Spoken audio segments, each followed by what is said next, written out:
significa que si falla una, va a haber problemas de estasis sanguínea, ¿no? Entonces, el primer mecanismo vendría a ser la presencia de las válvulas.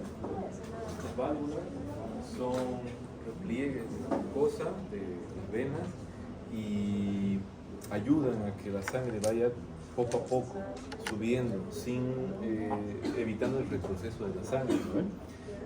Importante que si las venas se distienden o se llenan mucho de sangre, la presión hidrostática es capaz de, en esa distensión, deformar a las válvulas y hacerlas insuficientes, ¿no? De ahí sale la insuficiencia venosa y si esto continúa, pues se hace crónica, ¿no? Irreversible. Y de ahí entramos a hablar de varices, ¿no? Entonces esas válvulas hay que cuidarlas y tratar de que esta presión no aumente, o por lo menos no aumente por largos periodos de tiempo, ¿no? Luego tenemos la bomba muscular, que es este concepto de que la vena está cercano a tejidos, con tal de que cuando se contraen los músculos, la sangre retorna, o sea, ayuda al retorno de la sangre. Y la presión intratorácica efectiva, esos tres factores.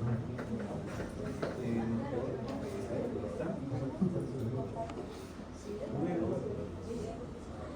tenemos los términos que siempre se escuchan: difusión y abrigo, paso a una sustancia de mayor concentración a un lugar de menor concentración, y filtración es un concepto que involucra el pasaje de un líquido a través de una membrana por un mecanismo de alta presión. O sea, yo tengo alta presión en ese espacio y básicamente esa presión hace con que por ejemplo, de los capilares vaya al tejido, ¿no? Es una de las estrategias, una de las formas que el capilar entrega la sangre. Ya vamos a ver cómo lo hace. Entonces ahí, cuando uno habla de filtración, siempre se habla, tiene que haber en el concepto la presión. Entonces mediante una mayor presión de ese compartimento, la sangre o el líquido extravasa. Dicho la redundancia, pero extravasa hacia afuera, ¿no? ¿Sí? Es una de las fuerzas que va hacia afuera. Vamos a hablar, pero es importante, ¿no? Algunos valores para tener en cuenta acerca de las presiones medias. En ese lugar está, por ejemplo, el extremo arterial, ¿no? Una presión más o menos de 30 milímetros de mercurio, el extremo venoso de 10 y el extremo capilar de 17, ¿no? Y en el tejido hay una presión intersticial que suele ser negativa, ¿no? De más o menos -4, puede llegar a -7, presión negativa. ¿Eso qué importancia tiene? Eso tiene importancia que a veces cuando uno está haciendo los cálculos, por ejemplo aquí, si yo digo, si el extremo arterial sumado a la presión coloidosmótica del intersticio, esas son fuerzas que van a hacer con que el líquido salga de la arteria hacia el tejido. O sea, es una fuerza de Starling para afuera, ¿no? Entonces ahí tengo la presión más o menos de 38. Si la resto de la presión coloidosmótica del plasma, ¿no? Que es una fuerza que atrae el agua, sumada a la presión intersticial, que es negativa, habíamos dicho que es -3, -4 suele ser. Entonces, si hago la suma y resta de estas fuerzas que salen y que entran, yo voy a tener una presión neta de filtración, o sea, va a ganar la presión hacia afuera, más o menos de 13. Y esa presión de 13, bueno, de 10 a 13, es la entrega de oxígeno, porque el capilar lo que va a hacer es finalmente extravasar ese líquido hacia el tejido. Luego, ¿qué pasa en la vena? La vena tiene una presión de 10, ¿no? Sumada a la presión coloidosmótica del intersticio, que es de 8, ¿no? Estos son fuerzas que atraen el líquido hacia afuera, sumado da 18, y aquí tenemos otra vez la presión intersticial, que es negativa. ¿Por qué es negativa? Porque todo ese líquido que está afuera, básicamente los linfáticos lo van recogiendo continuamente, entonces produce una presión negativa. Es decir, en el intersticio no tiene que haber líquido real, esos espacio virtual, ¿no? Entonces, en ese líquido tiene que haber la presión negativa. Eso representa el menos 3, ¿no? Esa ausencia de líquido en el espacio intersticial. Y 28 vendría a ser la fuerza, la presión coloidosmótica del plasma, ¿no? Otra vez, fuerzas que salen, fuerzas que entran, y haciendo la filtración neta vendría a ser de 7 hacia adentro, ¿no? Es una presión que recoge, ¿no? ¿Por qué? Porque aquí la presión hacia adentro es mayor que la presión que sale. Entonces, como consecuencia, la arteria entrega la sangre al tejido y la vena lo recoge. Pero, si yo tengo, por ejemplo, o sea, ahorita que estaban viendo filarias, no se me ocurre, bueno, no sé si las filarias están en la circulación, creo que no, pero están en lo linfático, ¿no? Pero, ese es el principio. Si hay alguna obstrucción en la vena, algún coágulo, bicho, algún problema anatómico, cualquier cosa, o la persona se queda sentada por mucho tiempo, etcétera, cualquier cosa que haga que aumente la presión venosa por éxtasis sanguínea y esto aumente, va a hacer con que ya no recoja la sangre, sino que se estanque, se quede en el tejido. Entonces, por eso es que hay que tener en cuenta esto. Y lo mismo pasa con la entrega. Imagínense que esta es la presión de filtración neta, teniendo en cuenta la presión normal. Pero ¿qué pasa si el paciente está hipotenso? Si ya no tiene esa presión suficiente como para llegar al capilar. Entonces mi presión de filtración neta disminuye y la entrega de oxígeno disminuye. Por eso que disminuye la entrega de sangre. Entonces, esos valores, no sería mala idea tipo sacar así como un screen mental, ¿no? Y guardarlo en la mente, ¿no? Porque esos valores a veces son útiles. ¿Dónde lo vamos a utilizar más? Cuando estemos en respiratorio. ¿Por qué en respiratorio? Bueno, y en renal también. Pasa que en renal y en respiratorio vamos a ver específicamente el transporte de oxígeno. Entonces vamos a ver cómo es que, dependiendo de estas presiones y tensiones de oxígeno, etcétera, hay difusión, ¿no? Y en la parte de renal, porque tenemos que explicar cómo funciona la membrana filtrante del glomérulo, y otra vez nos vamos a basar en estos valores. Entonces, guárdenlos, ¿no? Escríbanlos por algún punto, así, ¿no? Presión media arterial de 30, presión media de la vena es de 10, presión media del capilar de 17, presión coloidosmótica del plasma de 28, y presión intersticial de más o menos menos 3. ¿Ya? ¿Por qué digo más o menos? Porque va a variar. Va a variar si yo recojo la sangre de forma esperada, pues esa presión es negativa siempre y más o menos menos 3, pero puede variar.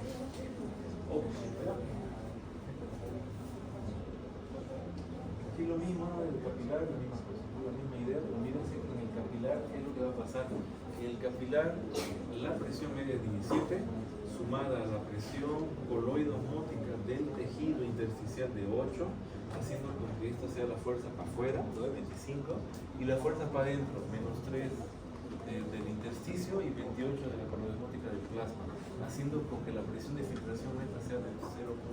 ¿Qué quiere decir eso? Que en el capilar el flujo sanguíneo se enlentece, bueno, la velocidad baja, a tal forma de que la sangre simplemente se queda ahí en el tejido, ¿no? Imagínense que si yo soy arteria, llego al tejido, si yo soy capilar, perdón, y me voy corriendo, ¿no? Pues no entrego nada. En ese momento el capilar tiene que ser lo suficientemente lento como para simplemente quedarse ahí, o sea, entregar la sangre, ¿okay? Por eso que la presión es casi cero. ¿Okay? Sí, sistema linfático, eso no es que lo salve, sino que como tenemos que ver la parte de inmunidad, vamos a ver. ¿Okay? Bueno, ¿cómo se regula la circulación? Porque hasta ahorita hemos visto solamente cómo se regula la presión. La circulación es parecida. Tiene también 2 o 3 formas de regularse y varias teorías que lo explican, ¿no? Entonces, la circulación en el tejido responde a la demanda metabólica. Así como la presión, de la misma forma. El tejido está activo, va a producir más CO2 porque está activo, y productos del metabolismo como hidrogeniones, ¿no? Esos hidrogeniones, ese CO2 y la falta de oxígeno va a hacer que el riego sanguíneo. se dilate. ¿Ah? Aumenta el riego sanguíneo. Claro, aumenta porque el tejido está produciendo mucho CO2, hidrogeniones, y ese hidrogenio hace que la arteria se dilate, o sea, que el músculo liso se relaje de esta arteriola y por lo tanto disminuye mi resistencia, aumenta el flujo. ¿Eso del estrés metabólico? No necesariamente pasa que el estrés metabólico quiere decir No que tiene que ver con la glucosa, ¿no? Claro, pasa que en el estrés metabólico estás produciendo productos, digamos, oxidativos, estas cosas, ¿no? Pero en este caso es simplemente una explicación del por qué localmente el tejido consigue regular el flujo, ¿vale? Y junto con ese flujo la presión. Mientras mayor flujo, hemos visto que está directamente relacionado al cambio de presión.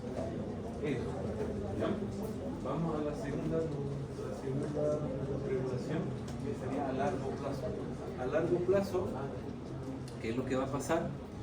Dice aquí, hay factores que... Claro, el tejido que está trabajando, mientras más trabajas, más CO2. Ese CO2 se combina con el agua, ácido carbónico, se disocia y hay hidrógeno. Entonces crea como un medio ácido y ese medio ácido hace con que los músculos lisos se relajen del anterior. Entonces al relajarse el músculo liso, menos resistencia y más flujo. Indirectamente el tejido al lado de estar trabajando le llega más sangre. Es como este dicho del bebé que llora mamá más. El bebé que no llora no mama, pero digamos, yo estoy trabajando, lloro más y me llega más sangre. El tejido al estar trabajando le llega más sangre. Ahora, ¿qué pasa con esto? Que dentro de este mecanismo de regulación, si yo tengo deficiencias de oxígeno, este medio ácido continuo, va a promover por parte del tejido la producción de ciertos factores de crecimiento y factores de transcripción que van a generar la llegada de más sangre. O sea, si mi mecanismo automático, digamos, de relajación muscular no funciona o no es suficiente, ¿qué es lo que va a pasar? Que el tejido va a comenzar a producir ciertos factores de crecimiento. Factores de crecimiento dependientes de plaquetas, factores de crecimiento epidérmico, vascular, endotelial, etc. Fibroblástico, ¿no? ¿Qué van a hacer estos factores de crecimiento? Van a producir, entre otras cositas, la angiogénesis, o sea, la producción de nuevos vasos sanguíneos. Entonces, esta es una regla muy importante. Si yo no tengo oxígeno, voy a promover la angiogénesis con mayor llegada de sangre. ¿Okay? Es como que, a ver, si yo tengo un bloqueo en la vía, o sea, vos estás viajando, hay un bloqueo porque lo de Chapala, ¿no? La gente está ahí haciendo cosas raras en la política. Entonces, ¿qué vas a hacer? Vas a buscar otra salida. Vas a irte por acá, vamos a cruzar el río por acá. Eso es lo que pasa en la angiogénesis. ¿Por qué el tumor, por ejemplo, pensando en cáncer, ahorita estoy inspiradísimo, ¿por qué en el tumor hay mayor cantidad de arterias y hay mayor circulación? Porque en el tumor hay mayor crecimiento de células, hay mayor reproducción. Esa mayor reproducción es que se comen los alimentos, se comen el oxígeno, genera un medio anaerobio y ese medio anaerobio promueve la formación más vasos sanguíneos. Todos los tumores tienen en común de que van a ser ricos en vasos sanguíneos, van a ser bien nutridos, vascularizados, lo cual promueve la reproducción. ¿Okay? Entonces, estos son algunos factores, ¿vale? Que hay que tomar en cuenta. ¿Okay? Hay un factor en especial que es el factor de crecimiento epidérmico. Ese promueve el crecimiento del tejido, pero con expresión fenotípica muy variable, es decir, hace que crezca el tejido, pero específicamente los pulpejos de los dedos. El dedo va a crecer. Y crece tanto que forman los famosos dedos en palillo de tambor. Por si ven alguna persona simple, ya saben qué pasa. Ya se está moviendo la entrega de oxígeno. Ay, no le tengo la Miren, si ustedes colocan hipocratismo municipal, les va a aparecer algo así. Esto es el hipocratismo o llamado los dedos del palillo de tambor. ¿Por qué se da? Por un aumento en el factor de crecimiento epidérmico, que genera el crecimiento anormal de los dedos. ¿A qué responde? A la falta de oxígeno. Entonces, si yo veo una persona así, Ah, y por si acaso, ¿cómo yo sé que realmente es un hipocratismo, que es un dedo en palillo del tambor? Yo le voy a pedir que haga esta maniobra de acá. Una persona normal, si vos haces así, tiene que haber una ventanita entre los dedos, así, entre las uñitas. Eso significa que la curvatura de la uña está normal. Pero si no consigues unirlas, ¿no? Si no forma esta ventanita de acá, entonces tienes hipocratismo. ¿Y qué significa eso? Significa que tienes falta de oxígeno a nivel de tejido. Entonces vas a comenzar a pensar en enfermedades crónicas, pulmonares, cardíacas, o cualquier cosa que pienses que afecte al corazón o al pulmón, porque son los dos órganos involucrados en el transporte de oxígeno. O sea, si no me llega sangre, no llega oxígeno. Si no respiro, no llega oxígeno, no llega oxígeno. Entonces, estos pacientitos, todos, si ven estos deditos, significa que el oxígeno no está llegando hasta el tejido y está produciendo los factores de crecimiento. ¿Okay? Para que sea más práctico.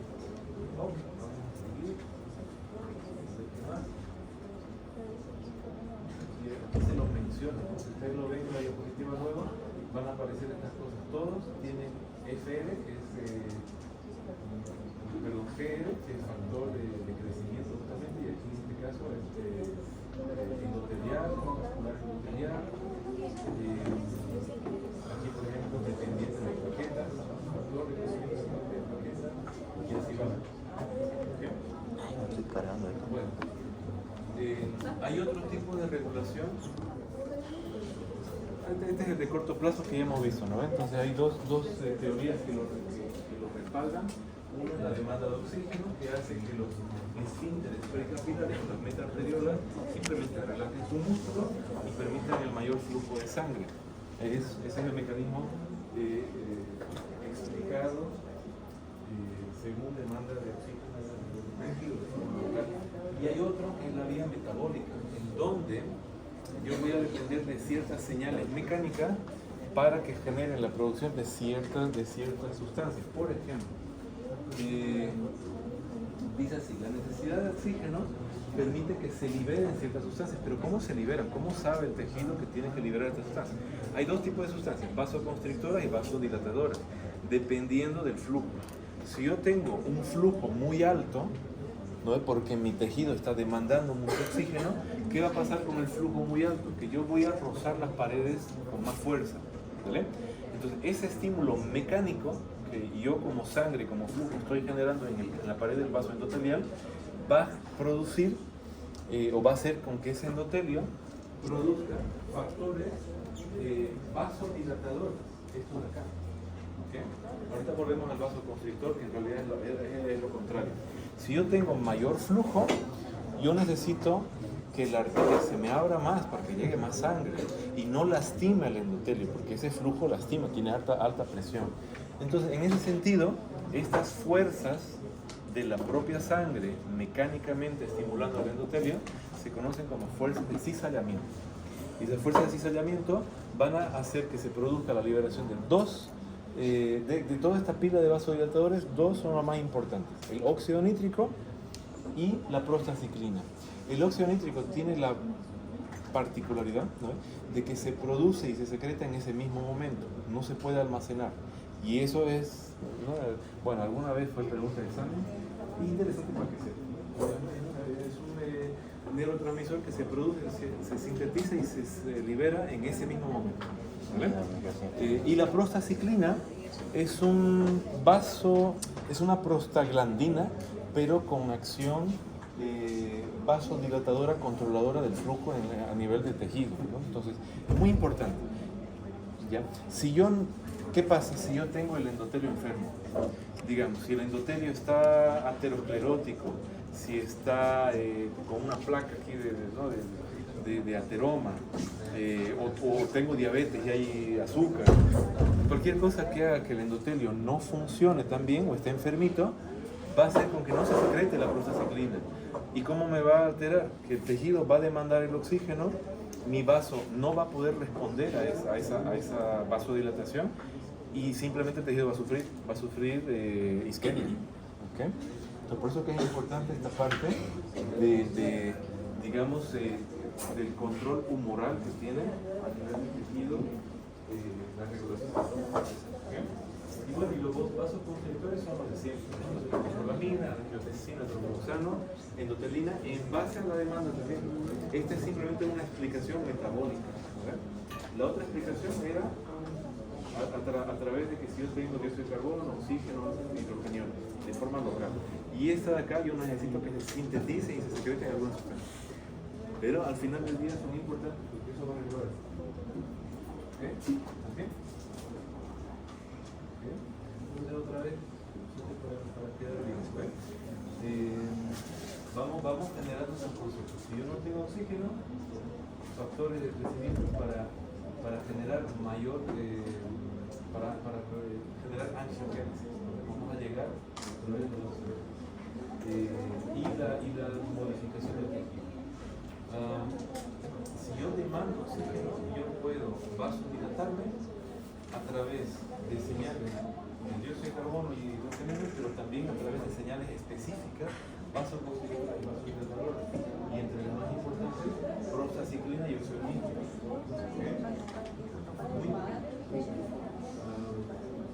Y bueno, luego está acá, dice regulación de la presión por medio de la hidrostática capilar. Si yo aumento la presión hidrostática capilar, ¿qué es lo que estoy aumentando? El volumen. Si aumenta el volumen dentro del capilar, aumento la presión. Y esa presión rápida, rápidamente captada, súbita, ¿no? Va a hacer con que el músculo de manera refleja se relaje. Esa es la teoría miogénica, ¿no? Versus la metabólica, que necesita sustancias. La miogénica dice así: si yo aumento la presión muy rápido, el vaso sanguíneo se relaja. Y al revés también, si yo bajo la presión muy repentinamente, el vaso se contrae para mantener la presión. Entonces, esa respuesta que tiene el músculo liso, mediado por los cambios de presión hidrostática capilar, que a su vez son alterados por la cantidad de volumen de sangre que llega, eso es lo que nos dice la teoría miogénica. ¿Okay? Entonces, aquí, por ejemplo, yo tengo así: el aumento de la presión sanguínea, el vaso se estira. Si esto ocurre muy repentinamente, ¿qué va a pasar? Que el esfínter precapilar va a generar una vasoconstricción, porque es como que hay mucho flujo, ¿no? Vamos a contraer, vamos a reducir vamos a producir resistencia y reducir el flujo. Si yo tengo una caída de la presión con menor sangre que llegue al vaso sanguíneo, el vaso sanguíneo no se va a estirar. Entonces, ¿qué es lo que va a hacer el músculo liso de forma refleja? Se va a dilatar para reducir la resistencia y permitir mayor flujo. ¿Okay? Vamos a hacer lo siguiente ahora. Hay un casito clínico que quisiera revisar con ustedes así de forma rápida. Es el casito número 3. El casito número 3. Justamente un casito que habla sobre la presión arterial. Entonces vamos a ver si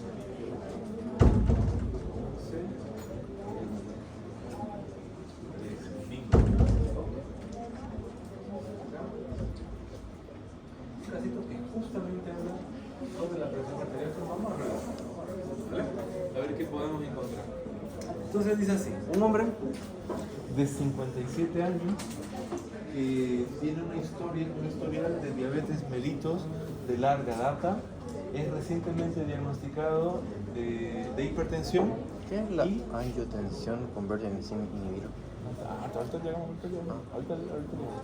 Entonces tiene hipertensión y se presenta a la consulta de su médico de cabecera, el médico para hacer seguimiento. Qué cosita interesante, ¿no? Para empezar, la edad y el hecho de que sea hombre, ¿vale? Yo siempre comienzo de ello. Estos factores de riesgo son importantes porque me dan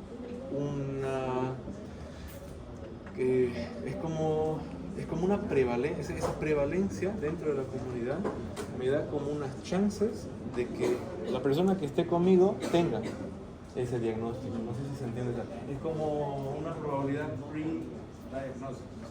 Antes de hacer el ¿Prediagnóstico? El hecho de que seas hombre y que tengas mayor de 55 años ya me da una mayor chance de que esa persona tenga hipertensión, tenga problemas cardiovasculares. Pero hay que manejar esto con cuidado, porque en las guías siempre dice, ¿no? El hombre tiene mayor predisposición de riesgo para lo cardiovascular y peor si es arriba de 55 años. Pero resulta de que últimamente la mujer también está expuesta a la misma cosa. Está comiendo rico igual, fuma, bebe igual y está con el mismo estrés. Entonces, ¿qué es lo que pasa? Que hoy en día no hay que tener tanta, digamos, ¿no? No importa si hombre o mujer, igual tiene riesgo cardiovascular. Y si es un hombre que tiene menos de 55 años, yo ya no estoy tranquilo. Yo igual voy a estar preocupado. O sea, por más que tenga 35, 40 años, igual voy a pensar en lo cardiovascular. ¿Por qué digo eso? Porque antiguamente, cuando salió este texto, uno decía así, tiene menos de 55 años, tranquilo, pasa. Pero hemos visto con el tiempo que eso no es verdad. Hoy en día una persona de 35 años puede ser hipertensa, puede tener riesgo cardiovascular igual, así que no hay tanto esa cosa de si es hombre o mujer y si tiene más de 55 años. Piensen siempre en enfermedad cardiovascular porque es la que más mata en el mundo. ¿Vale? La primera causa de muerte es enfermedad cardiovascular, seguida por cáncer y todas las cosas. ¿Ok? Bueno, este paciente dice, otra cosa, tiene diabetes. ¿Qué tiene que ver la diabetes? Un paciente que es diabético, yo voy a pensar siempre en hipertensión. ¿Por qué? La diabetes, ¿qué es lo que tiene en común? La hiperglicemia, ¿no ven? O sea, tengo azúcar. ¿Y qué es lo que va a generar el azúcar? Dulce. ¿Y qué genera lo dulce?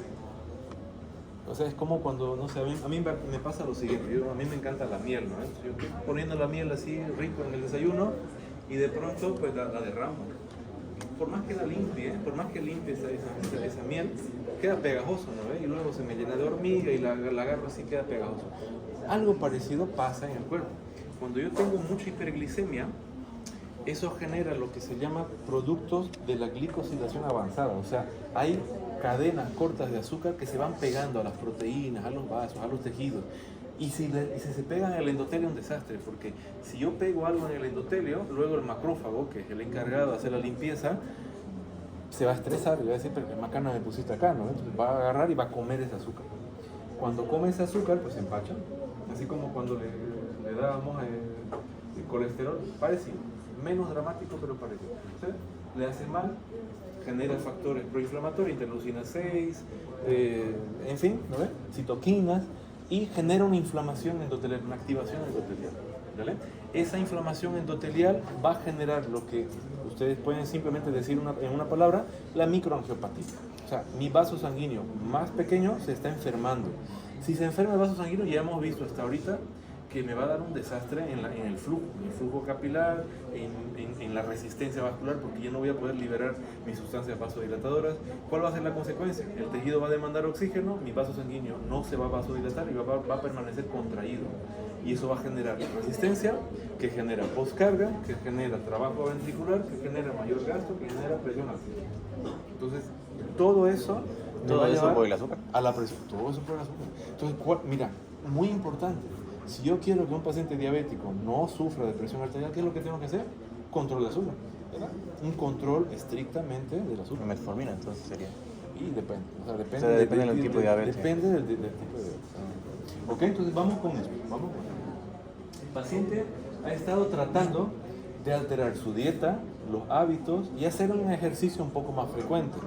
¿Por qué? Porque si yo capto que la presión está elevada en un paciente, no le voy a dar, bueno, en algunos casos sí, pero no le voy a dar directamente la medicina, sino que le voy a tratar de hacer un medicamento un poco más saludable.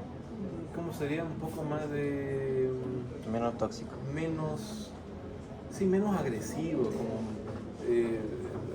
cambios del estilo de vida, actividad física, dieta, esas cosas, ¿no? Pérdida de peso, más del 10% corporal, y lo llamo en 6 meses. En 6 meses veo si funcionó y si su presión está mejor. Dice que pese a eso, ¿no? La hipertensión persiste. Ahora, ¿qué hacemos? Lo voy a tener que tratar con fármacos, porque no lo puedo dejar en hipertensión, porque hemos visto que la hipertensión es dañina, ¿no? Daña a órganos llamados diana, principalmente que era corazón, cerebro, riñón. Y yo no me puedo permitir eso, porque si no le estoy reduciendo no solamente su calidad de vida, lo estoy reduciendo su esperanza de vida. ¿Sabes? Entonces, no puedo. Así que le vamos a dar uno de los mejores medicamentos para el tratamiento de la hipertensión, que son los inhibidores de la enzima convertidora de angiotensina. ¿Se acuerdan que en el sistema de renina angiotensina-aldosterona hay una enzima en capilar pulmonar que realiza la conversión de angiotensina 1 a 2? esa es la enzima Eso que lo vamos a explico hace inhibir. tiempo. Entonces, yo tengo la angiotensina 1 que ya no se va a poder convertir en angiotensina 2. La angiotensina 1 también es vasoconstrictora, pero menos potente. Y ya no te va a generar aldosterona, ADH, esas cosas, ya no. Entonces, estos son medicamentos muy buenos, porque aparte de que ellos reducen la presión arterial, también se demostró que estos medicamentos son, ¿cómo le dicen hoy en día? Espera, son modificadores de la enfermedad. Ellos alteran la remodelación estructural que va a ocurrir en el corazón, en los vasos sanguíneos y en los tejidos. Eso es lo interesante. Son protectores del tejido. Entonces, cuando yo hablo, por ejemplo, de enfermedad cardíaca o enfermedad renal, si yo le doy un IECA, aparte de tratarlo de su enfermedad, yo estoy haciendo una protección a ese órgano, ¿vale? Me está protegiendo. ¿Okay? Y eso se viene, digamos, acumulando la evidencia durante mucho tiempo. Cuando este texto salió, ya había cierta evidencia de que eso era cierto. En ese entonces, ¿no? Yo estaba en segundo año, y se hablaban de otros medicamentos como protectores, pero ¿cómo será la evidencia de tan robusta que era? Que hoy en día se sabe que esto es la primera línea en cuanto a tratamiento y a modificación de la enfermedad. Entonces son buenísimos los medicamentos, ¿vale?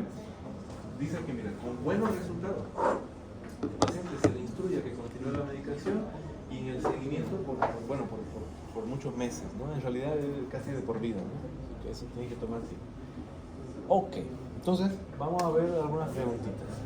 Dice así, ¿cuáles son los mecanismos, las vías neuronal y humoral para regular la presión arterial? Entonces, hemos visto que hay a corto plazo, largo y mediano plazo, y el mecanismo rápido, ¿no ves? Es el neuronal, es el que depende de quién, de cambios rápidos y bruscos de la presión que se captan por los vasoreceptores del glomo carotídeo, de los cuerpos aórticos, todas estas cosas, y que captan la presión y estimulan al sistema simpático, parasimpático para que regulen el tono del vaso. Esos son los mecanismos rápidos. Mecanismos de mediano a largo plazo son los humorales, son los que dependen de sustancias, dependen de angiotensina, de renina, de aldosterona para regular la presión arterial, ¿okay? de péptidos natriuréticos. Esa es la primera. ¿Qué efectos? ¿Cuáles son los? Dicen dos efectos ahí que está acá. Bueno, ¿cuáles son los dos efectos de la angiotensina 2? Vasoconstricción y liberación de aldosterona, principalmente, pero también, o sea, estimula el centro del ser, promueve la liberación de ADH, ¿sí? Vamos a mencionar esto. Y cómo le hace la inhibición de la enzima convertidora de la angiotensina para disminuir la presión arterial. Obvio, o sea, yo inhibo al principal vasoconstrictor, que es angiotensina 2, inhibo la recaptación de sodio y con eso la probabilidad de que genere resistencia y así lo disminuye la presión arterial. Entonces, vamos bien. Esa sería la respuesta. Vamos a ver si la explicamos.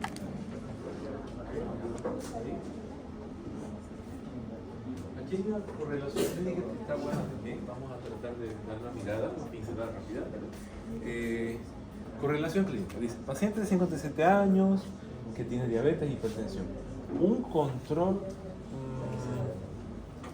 es como control severo, un control ajustado, rígido, ¿no ves? Algo así.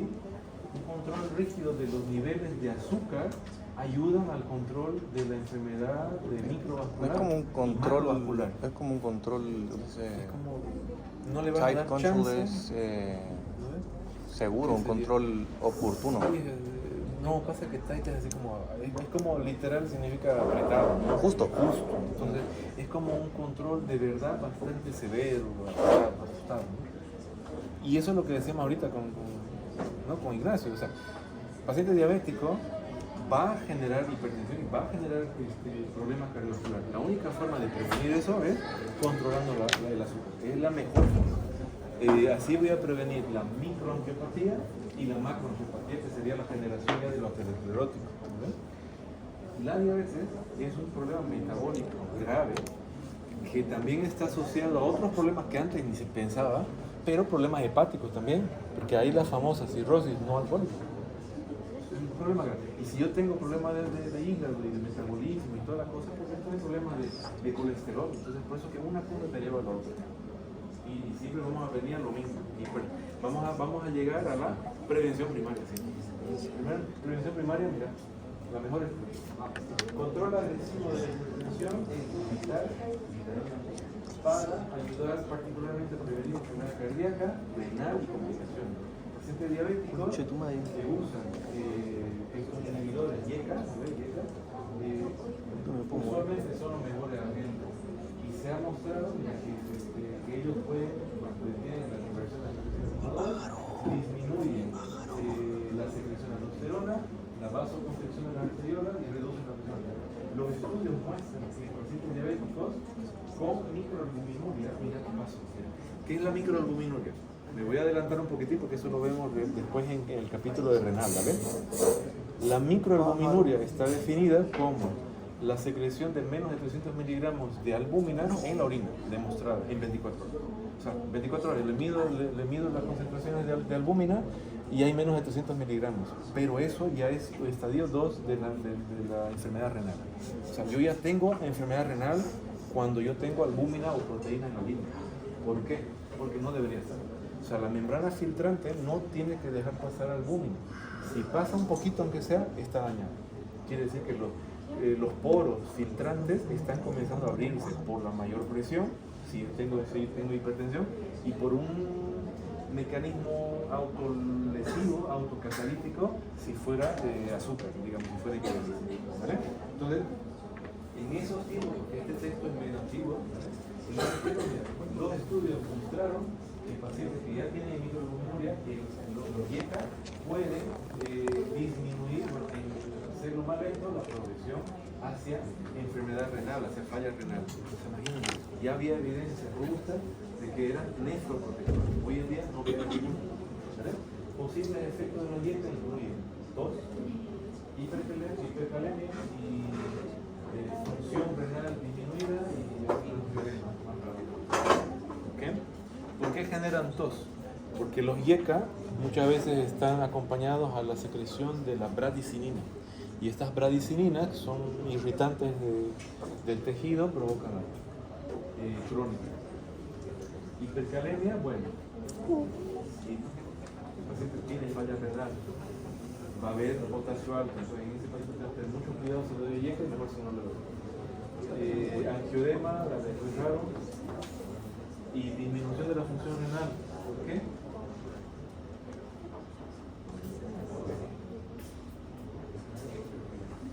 Vamos a ver por acá. Aquí toda una explicación. Creo que algo que no tiene que ver esta relación. PAM, la presión arterial media, es igual a la resistencia vascular periférica multiplicado por el gasto cardíaco. Una relación bonita. Aunque nosotros habíamos dicho que la PAM tiene una fórmula bien específica, ¿no es? 2 por presión arterial diastólica más presión arterial sistólica entre 3. Esa es la PAM. ¿Vale? ¿Cuánto es el valor normal de la PAM? 70, 90. Caminando. Y llegamos hasta acá. ¿Vale? Preguntas de comprensión. Así. Vamos a ver cómo la resolvemos. Dice así, paciente... ¿Qué MPA? MPA, mean arterial pressure, presión arterial media. Nosotros le decimos PAM. Y había una música en paciente. Mi PAM. No sé. No, mentira, no te tengo, pero bueno, después hacemos TikTok. Imagínate yo TikTok en esta payasada. Ok, PAM. Una buena forma de ganar dinero. Pacientes con una elevada PAM, muchas veces se les prescriben drogas que inhiben la enzima convertidora de angiotensina. ¿Cuál de los siguientes hallazgos es más probable de que sea observado en pacientes con estas drogas, solamente esas drogas? Entonces, vamos a ver. Franco, Víctor, ya. Vamos a ver una por una. Dice, si yo tengo YECA, ¿voy a tener un incremento en la resistencia vascular periférica? No, pues, porque yo estoy inhibiendo la formación de angiotensina 2, que es la que me va a generar vasoconstricción. Entonces no debe tener resistencia vascular periférica, el TPR. ¿No? Valores incrementados de renina. Oye, podría ser, porque si yo estoy inhibiendo la enzima convertidora de angiotensina, estoy impidiendo de que la angiotensina 2, que tenía que producir aldosterona y la aldosterona cerrar el ciclo, me genere este mecanismo de retroalimentación negativa, este feedback negativo. Entonces el riñón va a decir así, oye, ¿funcionó? ¿Qué onda? ¿No? O sea, ¿qué pasó con el ciclo? Como no vino la angiotensina 2 y la aldosterona, el riñón no se entera de que si funcionó o no. Así que, bueno, vamos a mandar más renina y ¡pam! Manda más renina. Y nosotros allá le inhibimos y no llega la señal que tenía que inhibirla. ¿Me entiendes? Entonces, no hay retroalimentación negativa, por lo tanto, niveles de renina pueden ser observados. La C dice actividad simpática. Disminución de la actividad simpática. Simpatética, ¿no? Simpática. No. A ver, disminución de la actividad simpática. No, porque la actividad simpática relación con los vasos. pasa que la actividad simpática tiene que ver con la regulación a corto plazo. Vasoreceptores, cambios bruscos. Y esto lo que estamos hablando es renina, angiotensina, aldosterona, o sea, a largo plazo. Entonces, uno no va con la otra. Nada que ver con lo simpático. La D, disminución de niveles de angiotensina 1. No, niveles de angiotensina 2. ¿no? Y incremento de la aldosterona. No, porque no hay angiotensina 2, no hay cómo se secreta aldosterona. Entonces, la única posible es la B, incremento de la renina. ¿Ok? Licores. Algo así. Bueno, los licores contienen químicos. Oye, sí, hay que tener mucho cuidado. Los licores tienen una cosa media rara. ¿Viste los dolores de cabeza, jaque? Son por esta cosa. Bueno, en fin, los licores contienen químicos que aumentan los efectos tipo aldosterona y tipo cortisol. Entonces, bueno, como consecuencia, estos pacientes que ingieren grandes cantidades de estos licores van a generar cuál de los siguientes, ¿no? Más o menos. Entonces, si yo tengo aldosterona, ¿qué es lo que tengo? Recaptación de sodio, elimino el potasio, pero recapto el sodio. Si tengo el sodio, voy a aumentar la osmolaridad, que me va a jalar agua y que va a generar mayor volumen, ¿no? Más volumen circulante. Vale. Si tengo cortisol, voy a tener un mecanismo gluconeogénico, o sea, producción de azúcar, lo cual otra vez me aumenta la osmolaridad, me aumenta el jale de agua, tengo más volumen. Entonces, estos dos tienen que ver con el aumento del volumen circulante. Vamos a ver cuál de estos se tiene que observar. Incremento de la presión arterial. Oye, sí, porque si tengo más volumen, tiene sentido, ¿no? Que tenga mayor presión arterial, mayor gasto, mayor retorno. Incremento de los niveles de renina. No, ahora no. Incremento de los niveles de aldosterona. No, porque, o sea, si yo ya tengo un efecto aldosterona-like, ¿por qué me aumentaría la aldosterona? Se va a inhibir, ¿no? Incremento de la resistencia vascular periférica. Si tengo mayor volumen, ¿no? Entonces voy a abrir la arteria, ¿no? Voy a generar mayor presión hidrostática, entonces no debería haber la resistencia vascular. Y la disminución de la presión venosa central tampoco, porque yo tengo más volumen, más retorno y a nivel de las aurículas se va a captar más. Entonces, pareciera que la A, no sé, parece que la aumento de la presión arterial porque yo tengo más volumen, ¿no? ¿Ok? Vamos con la A.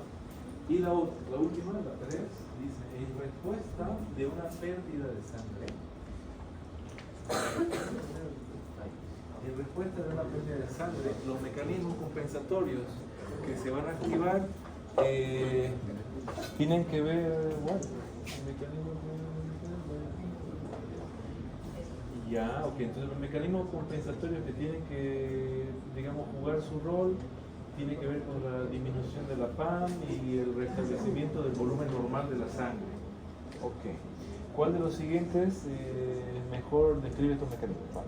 Entonces, yo tengo una pérdida de sangre rápida. ¿No ven? Se entiende la cosa, ¿no? Entonces yo tengo que ver cuál de estos mecanismos se va a activar y en el orden que se va a activar. ¿No ven? Entonces, si yo pierdo la sangre, vamos a asumir de que la pérdida de la sangre es masiva, ¿no? Y es rápida. Porque, o sea, yo puedo tener hemofilia, hacerme un cortecito y voy perdiendo sangre de a poquito. O tengo úlcera péptica y voy perdiendo a través de las heces fecales sangre y me voy haciendo anémico. O tengo un anquilostoma duodenal que está chupando ahí 5 gramos por día y ya está, ¿no? Entonces, depende del mecanismo. Es que vamos a asumir que la sangre se pierde rápido. Entonces, aldosterona, angiotensina no tiene sentido de que sea lo primero. ¿Por qué? Porque es un mecanismo a largo plazo. O sea, yo voy a perder sangre y me voy a curar en un mes, ¿no? Entonces, A, B y C, ridículo. No. Tiene que ser D o E. ¿Por qué? Porque el mecanismo simpático tiene que ver con que si yo pierdo sangre, pierdo volumen, se capta por los vasoreceptores. Y el vasoreceptor, ¿qué va a hacer? Si mi presión bajó, el vasoreceptor va a activar mecanismos simpáticos para vasoconstricción, para generar una mayor presión. ¿Tiene sentido? Entonces, activación del sistema simpático, va. ¿Cuál viene después de eso? Aldosterona no. Porque mira, aldosterona, angiotensina 2, no.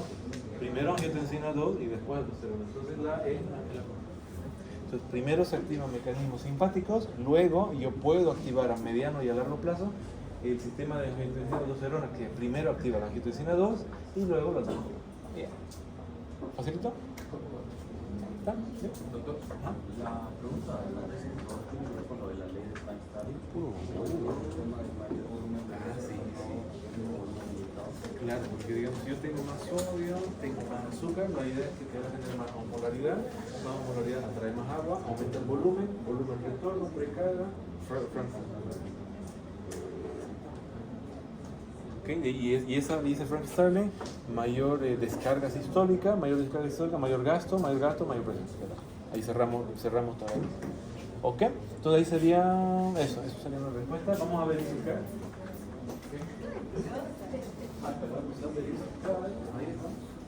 La 1 que habíamos dicho, que aumenta los niveles de renina. La 2, la presión sube. Y la 3, que se va a desangrar si confiamos en los renines. Tiene que Oye, ser. le acabo de sacar el punto de examen. Ok. Eso. No sé si hay pregunta, aclaración, sugerencia. No. ¿Hora del pique o qué? Son las 12:10. El pique está. Ok, entonces nos vamos a ver mañana. Mañana, por si acaso, no tenemos nada, ¿no? Gráfica. Muy bien.